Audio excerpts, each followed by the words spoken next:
começar. O Caldense está sempre bem, não precisa se preocupar. Ela está sempre no ritmo bom. Mais ou menos, né? Deixa eu habilitar aqui de novo. Ô, José. Cadê o José? Fala, bro. Hoje é aniversário do Odilon? Manda parabéns pra ele. Pode deixar. Não sabia que era aniversário dele hoje, não. Não deu tempo de entrar no WhatsApp, no Face. Acertou. Manda meus parabéns para ele também. Pode deixar. Manda sim. Tira aqui a galera. Vamos lá.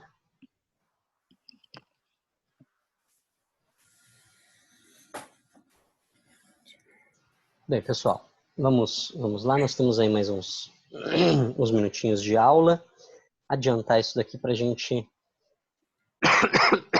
conseguir deixar essa matéria bacana, essa matéria legal. Eu acho que amanhã eu vou ter que entrar para terminar, que não vai dar para terminar hoje, mas não tem problema. Bem, então estávamos falando lá, né, da substituição da mão de obra imigrante pela mão de obra nacional. É outra máxima que vai existir aí, tá bem? Depois, temos aí, ó, destaca-se a criação do Conselho Nacional de Petróleo em 38. Até 38, o que acontecia? Todo o petróleo que era retirado do Brasil, ele era feito essa extração por indústrias estrangeiras, tá? E aí é criado o Conselho Nacional do Petróleo, que ele vai fazer o quê? Ó, eu vou organizar essa extração. Agora vão ter regras assim, assim, assim, de tal e de tal maneira, tá? Em 41, foi criada a indústria CSN, Companhia Siderúrgica Nacional. Em 43, a Vale do Rio Doce, como nós citamos lá, extração de minério de ferro.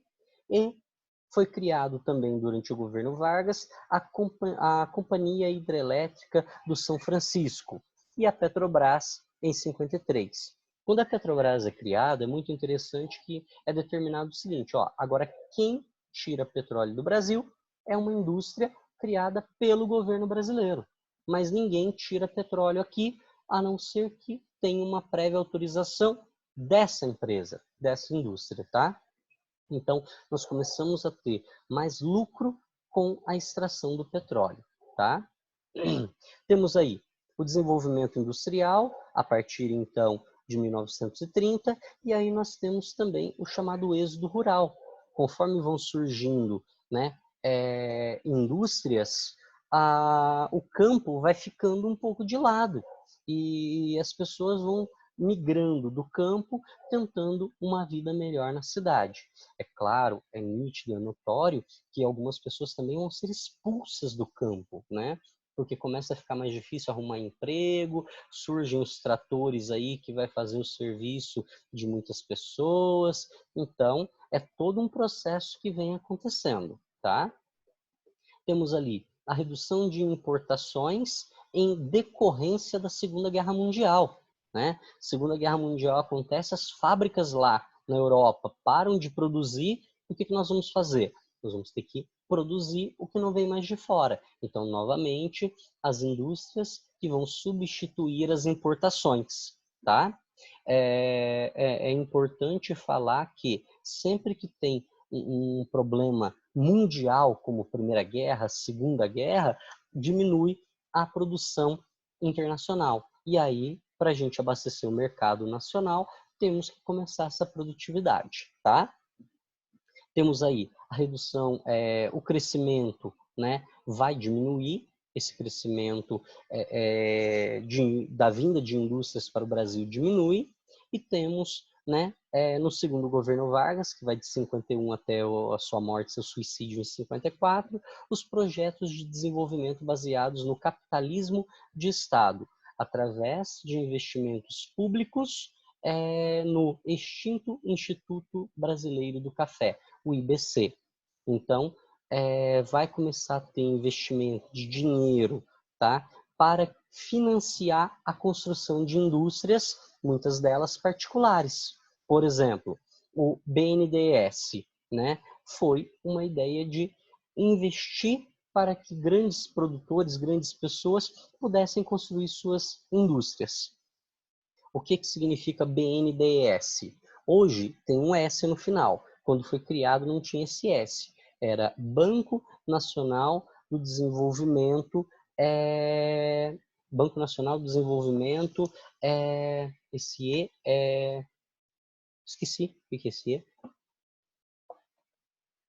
Econômico, tá? Banco Nacional do Desenvolvimento Econômico, tá? E depois acrescentam esse S, que fica Banco Nacional para o Desenvolvimento Econômico e Social, tá? O S depois entra para social. Aí são alguns investimentos que são feitos, ou seja, até hoje você consegue pegar dinheiro aqui.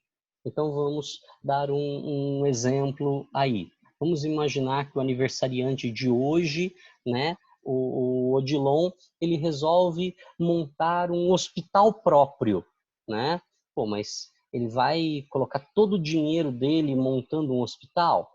Não, ele pode conseguir uma verba do BNDES. Então ele consegue lá 1 milhão, 2 milhões, 5 milhões para ele montar 20 milhões, quando depende do que ele vai precisar, né? Ele vai fazer esse pedido para o BNDES e o governo vai bancar o financiamento da construção desse hospital, tá? Então ele cria um hospital com o dinheiro emprestado do governo e ele vai parcelar isso daí e pagar isso no decorrer de 10 anos, 20 anos, aí depende de como que foi feito o contrato. Mas o BNDES, ele serve para investimentos, grandes investimentos, lembre-se disso. Coisas pequenas aí é muito difícil existir, tá bem? Bem, pessoal, agora o governo JK. Tá? Deixa eu só ver uma outra coisa aqui. Eu falo só mais esses 2 pontos aqui e a gente encerra a aula, tudo bem? Vamos lá então, ó. Internacionalização, né? O governo JK aí. De 56 a 61 foi o governo dele. Ao final da Segunda Guerra Mundial, nós temos ali grandes reservas de moeda estrangeira, divisas, né? Fruto de ter exportado mais do que importado. O Brasil, durante esse período, chegou a crescer 8,9%, tá? Só um minutinho, tô com o interfone aqui, eu acho que é a moça que vai fazer a faxina, rapidinho. Olha. Ela mesma já abriu o portão aqui para ela. Então temos ali, né? De 46 a 50, esse crescimento maravilhoso que acontece aí, tá? E aí temos o deslanche industrial. Então, vão vir muitas indústrias para o Brasil e o Brasil vai crescer. Temos aí o plano de metas, né? Que eram 31 metas dentro do governo JK voltadas para educação, transporte, vias de transporte, construir um parque automobilístico, infraestrutura. Então, seriam pontos fundamentais para alavancar o desenvolvimento industrial do Brasil. Vamos lembrar que o governo JK ele investiu em transporte rodoviário, tá? Então foram criadas, construídas muitas rodovias no Brasil, tá? Bem, o plano de metas dele estabelecia o crescimento de 50 anos em 5, então seria um grande desenvolvimento aí do país. Investimento com capital nacional, com dinheiro do país, estatal, com dinheiro da iniciativa privada, tanto nacional quanto estrangeira, tá?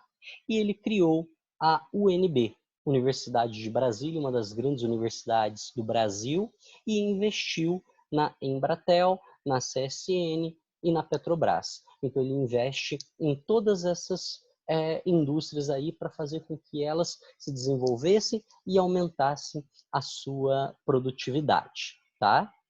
Bem, pontos positivos, né? Para a gente finalizar a aula de hoje. Então, ponto positivo, urbanização, né? Mais acesso à saúde, mais acesso à educação, saneamento básico. Então, esse ponto da urbanização, ele traz isso, tá? você estando na cidade, você tem acesso à saúde mais fácil, as escolas estão mais próximas, o saneamento básico vem a acontecer. Então, isso é uma grande vantagem. Temos, né, a criação de inúmeras cidades, tá? O Brasil tem mais de 5.000, quase 6.000, 5.800 e poucas cidades, tá? Isso também foi possível devido a esse processo de industrialização, né, que vai acarretar a urbanização. O país deixa de ser agroexportador para ser exportador também de produtos industrializados. Então, ele não é somente um agroexportador, ele é exportador de produtos industrializados. Lá no primeiro ano, eu lembro de dar uma aula para vocês e falar que hoje a gente não somente vende o boi, hoje nós temos a indústria para a produção da carne. Então, você vai ter a criação do gado, você vai ter o processo ali para do frigorífico, né? Nós vamos ter cortes selecionados, vai ter o embalo daquela carne, vai ter a refrigeração daquela carne. Então, todo esse processo e a carne já vai dentro de uma caixa bonitinha, com selo de qualidade, blá, blá, blá, ser exportada, tá? Então, o cara já recebe lá prontinha. Antes não, antes vendia o boi inteiro, lá eles faziam todo esse processo. Então, você tem o processo de industrialização também aí, tá? E, claro, a criação aí de novos empregos dentro desse setor, tá? Pessoal, pontos negativos aqui, a gente finaliza nesse, falei que ia finalizar no outro, desculpa, finalizo nesse, né? Pontos negativos, forte endividamento externo, se a gente tiver muita indústria e dinheiro vai para fora, a gente acaba devendo. Êxodo rural, muitas pessoas vindo para a cidade, menor mão de obra no campo. Favelização, nem todo mundo tem espaço no meio urbano, então vai viver em moradias, e o aumento da violência urbana, que é uma consequência. Amanhã eu volto a partir desse ponto aqui para a gente poder retomar aí, tá? Por favor, só vou tirar uma foto aqui para mostrar para as forças superiores a galera que estava aí na aula, tá bem? Bem rapidez. Tira uma foto aqui e a gente já se despede. Tira só a fotinha dos nomes aqui. Galera, alguma dúvida, algum questionamento, alguma coisa que vocês gostariam de pontuar?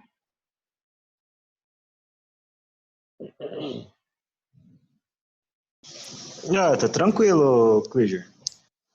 Tudo certo aí, Laura? Tudo de boa? Tá. Tudo tranquilo. Tá. Se por um acaso forem tendo alguma dúvida aí, né, é só perguntar. Essa matéria é uma matéria bem tranquila e bem gostosa de se falar, né? Mistura aí a história com a geografia, é um conteúdo legal. Bem, a Catarina falou que também está tranquilo, o João, Lígia, beleza. Galera, muito obrigado aí pela participação de vocês. Gostei muito dessa aula, de escutar um pouquinho um ou outro aí, ver a galera teclando, né? E amanhã a gente volta aqui também, tá? Eu disponibilizo lá o link para vocês. Amanhã a gente continua aqui para terminar essa aula. Um grande abraço a todos. Até mais.